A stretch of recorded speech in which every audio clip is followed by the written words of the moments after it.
तो हम पढ़ेंगे अब क्रोनिक ऑस्टियोमाइलाइटिस के क्लिनिकल फीचर्स, उसका मैनेजमेंट कैसे होगा। तो हमने देख लिया था कि 4 वीक से ज़्यादा होगा इन्फेक्शन तो हम बोलेंगे क्रोनिक ऑस्टियोमाइलाइटिस। और क्लिनिकली बाहर से क्या दिख रहा था, हमें क्लिनिकल साइन की बात करें हमें तो अपने को साइनस दिख रहा था बाहर ओपनिंग। और जो पैथोलॉजिकल साइन है, पैथोलॉजिकल साइन तो हमें क्या दिख रहा था, इनर साइड में सिक्वेस्ट्रम फॉर्मेशन हो रहा था ना, वेस्ट्रम होगा। तो सिक्वेस्ट्रम होता क्या है, सिक्वेस्ट्रम जो होता है ना दोस्तों, वो जो होता है एकदम बोन अपनी कैसी बोन हो जाएगी, डेड बोन जो रहती है, डेड और डेंस और डिवस्कुलराइज बोन रहेगी, उसको हम बोलेंगे सिक्वेस्ट्रम। तो ये एकदम डेड डिवस्कुलराइज और डेंस बोन हो जाएगी। और इसके चारों ओर अपने को क्या देखने को मिलेगा, इन्फ्लामेटरी सेल्स, ग्रेनुलेशन टिश्यू बन जाएंगे बाद में। और पेरिओस्टियम में हमने देखा था, पेरिओस्टियम में क्या इनवॉल्क्रम फॉर्मेशन हो रहा था, न्यू बोन ग्रोथ देखने को मिल रही थी अपने को। तो यही चीज़ें हमें यहाँ पे लिखनी है कि क्या दिख रहा है, सराउंडेड बाय क्या होगा, ग्रेनुलेशन टिश्यू, ये बोन हो जाएगी और सराउंडेड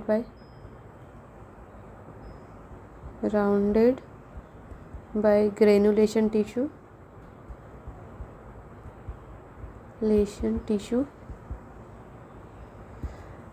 एंड इनवॉल्क्रम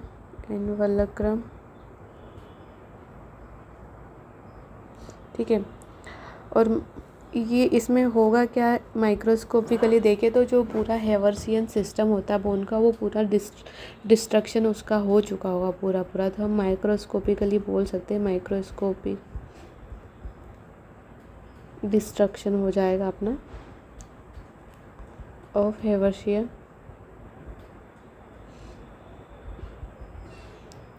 सिस्टम।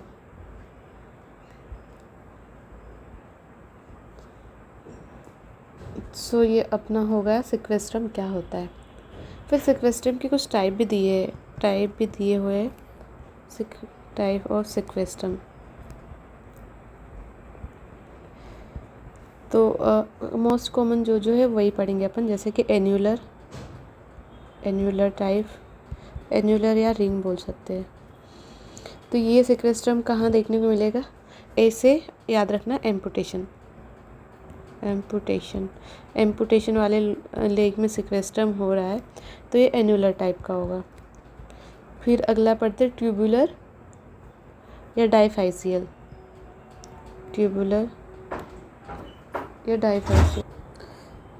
तो ट्यूबुलर वाले में क्या, किसकी वजह, ट्यूबुलर या डाइफाइसियल भी बोलते हैं। तो एक्यूट पायोजेनिक ऑस्टियोमाइलाइटिस में ये सिक्वेस्ट्रम देखने को मिलेगा ट्यूबुलर। और फेदरी या फ्लेक या फिर कोस स्कैंडी, ठीक है, तो ये किस में देखने को मिलेगा, टीवी वाले में। तो ये सिक्वेस्ट्रम के टाइप हमने पढ़ लिए थे और कहाँ कहाँ दिखते वो पढ़ लिए थे। अब अगला देखते हैं management of the osteomyelitis. Chronic osteomyelitis का मैनेजमेंट क्या है, क्रोनिक ऑस्टियोमाइलाइटिस मैनेजमेंट।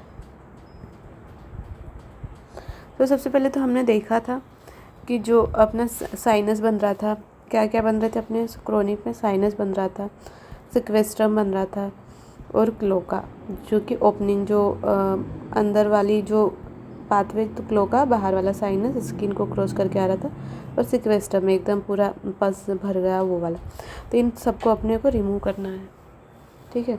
तो सबसे पहले बेसिक इन्वेस्टिगेशन करते हैं, जैसे कि ब्लड सैंपल कलेक्ट करते हैं, ब्लड सैंपल।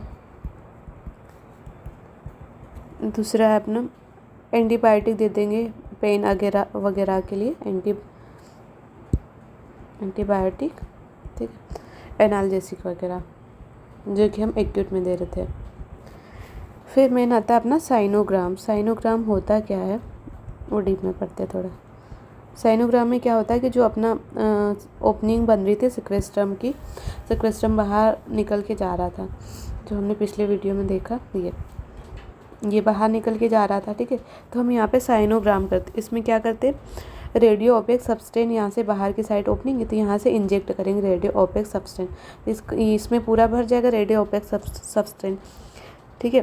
फिर बाद में इसका एक्सरे करेंगे, एक्सरे करेंगे या फिर जो अपन यूएसजी वगैरह उस टाइप से, मतलब इमेजिंग करेंगे इसकी, यहाँ से साइनोग्राम करें और यहाँ से इमेजिंग करेंगे तो ये पूरा पाथवे अपने को दिखेगा, किधर से आ रहा, किधर से आ रहा, किधर से जा रहा, पूरा पाथवे अपने को दिखेगा। तो ये अपना हो जाएगा साइनो। क्या करेंगे, इंजेक्ट रेडियो ओपेक डाई। फिर गोल्ड स्टैंडर्ड अपना क्या होता है, गोल्ड स्टैंडर्ड अपनी बायोप्सी ही होती है, कुछ भी कर लो तुम, पर बायोप्सी अपनी गोल्ड स्टैंडर्ड होती है। इन्वेस्टिगेशन चॉइस,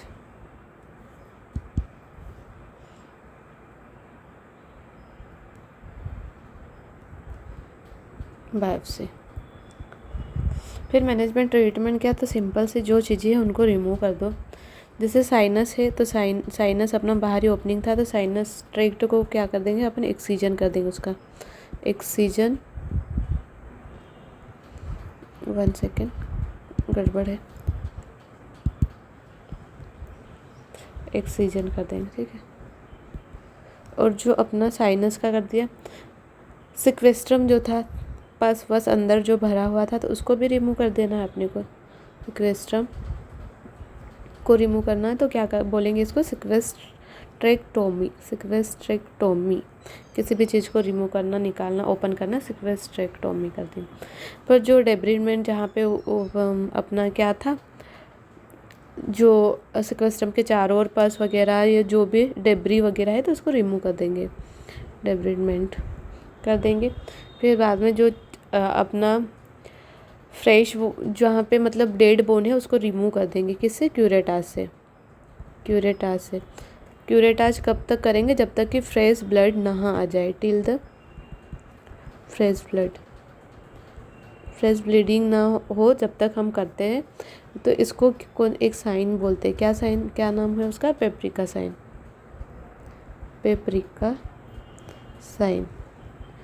मतलब जब तक अपने को क्यूरेटाज करना है जब तक कि फ्रेश ब्लड ना आ जाए बोन में, जो डेड बोन है उसको रिमूव करना, क्यूरेट करना। और जब तक अपन एकदम रिमूव करते गए जो अच्छी बोन आ गई वहाँ से ब्लीडिंग होगी, उसको बोलते हैं पेपरिका साइन।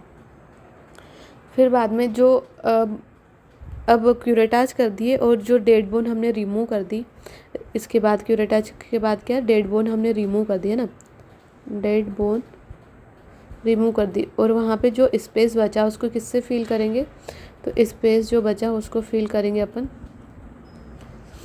बोन ग्राफ्ट से या फिर बोन सीमेंट से, दो चीज़ों से, बोन सीमेंट यानी कि वम्मा, पॉलीमिथाइल मेथ एक्राइलेट, ये हमने पिछले वीडियो में पढ़ा है। फिर बाद में जो स्किन है बाहर की उसको कैसे क्या, स्किन ग्राफ्टिंग के लिए भी तो कुछ चाहिए ना, तो स्किन फ्लेव लगा देंगे इसमें, स्किन फ्लेव। फिर मसल फ्लेव भी यूज़ कर सकते हैं हम, मसल फ्लेव। और तीसरा अपन कर सकते हैं वैक्यूम असिस्टेंट कवरिंग, उसमें क्या होता है पढ़ते हैं, एक वैक्यूम असिस्टेड कवरिंग। इसमें क्या हम नेगेटिव प्रेशर अप्लाई करते हैं वुंड पे, जो वुंड है वहाँ पे एकदम पूरी हवा रिमूव कर देंगे पूरा, तो जैसे एयर नहीं होगी तो इन्फेक्शन के चांस भी कम होते हैं वहाँ पे। तो यहाँ पे क्या करते हैं, नेगेटिव प्रेशर अप्लाई करेंगे, कहाँ पे, वुंड पे। कितना, -75 to 1 -2 -120 mmHg, ठीक है। बट अगर इश्कार है, टिश्यू इश्कार है, तो इसमें कॉन्ट्रा इंडिकेटेड होता है, नहीं करना होता है, कॉन्ट्रा इंडिकेटेड, इसमें नहीं करना होता है, ठीक है। ये नेगेटिव प्रेशर क्या कराता है, क्यों करते हैं हम, तो ये promoting the granulation tissue formation, healing को प्रमोट करेगा, ये हीलिंग को प्रमोट करेगा, जल्दी हील हो जाएगा। सो ये होगा अपना क्रोनिक ऑस्टियोमाइलाइटिस का मैनेजमेंट। फिर कॉम्प्लिकेशन क्या हो सकती है क्रोनिक ऑस्टियोमाइलाइटिस के, कॉम्प्लिकेशंस, सबसे पहले तो बोन जो है अपने एब्सेस वगैरह फॉर्म हो गई तो इसकी वजह से वीक बोन हो जाएगी, वीक बोन, जिसकी वजह से डिस्ट्रक्शन हो जाएगा, बोन का डिस्ट्रक्शन देखने को मिलेगा।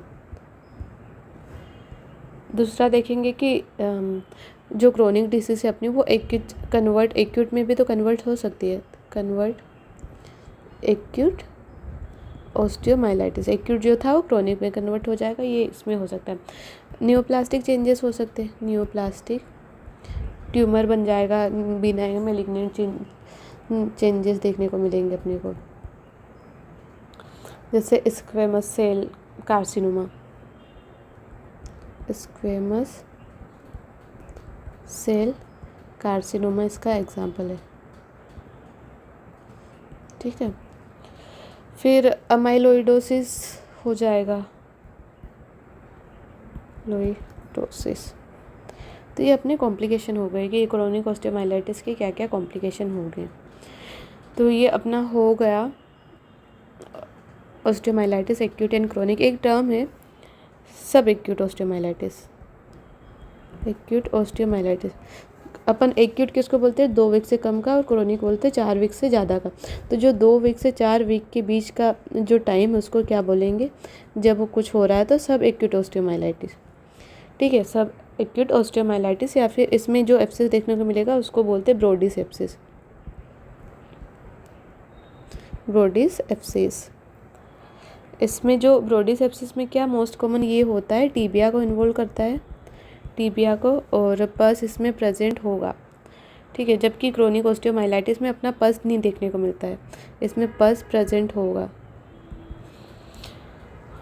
इसमें पेन होगा कैसा, डल एकिंग पेन होगा, डल एकिंग पेन देखने को मिलेगा। एंड द पेरियोस्टियल रिएक्शन जो होती है एक्यूट और क्रोनिक में, इसमें पेरियोस्टियल रिएक्शन देखने को नहीं मिलेगी, नो पेरियोस्टियल रिएक्शन। ठीक है, फिर ट्रीटमेंट क्या करेंगे इसका, तो एंटीबायोटिक दे देंगे अपन और डिब्राइटमेंट कर देंगे।